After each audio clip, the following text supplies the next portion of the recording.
Today we're making easy coconut truffles. It's a quick no-bake dessert that's sweet, creamy, and made with just a few simple ingredients. Start by adding 200 grams of desiccated coconut, 1/4 cup of milk powder, 2 tablespoons of cream, and 4 to 5 tablespoons of condensed milk to a mixing bowl.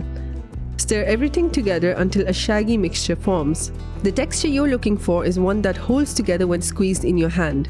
If needed, you can add a little more condensed milk to help the mixture bind. Once the mixture is ready, take small portions and roll them into bite-sized balls. In a separate bowl or a plate, add some extra desiccated coconut. Roll each coconut ball in the coconut until evenly coated on all sides. This gives them a beautiful finish and adds extra texture. You can enjoy these coconut balls immediately or refrigerate them for about 10 minutes for an even firmer texture. And there you have it. Easy, no-bake coconut truffles that are creamy, delicious, and ready in minutes. Perfect for parties, afternoon snacks, or whenever you're craving something sweet.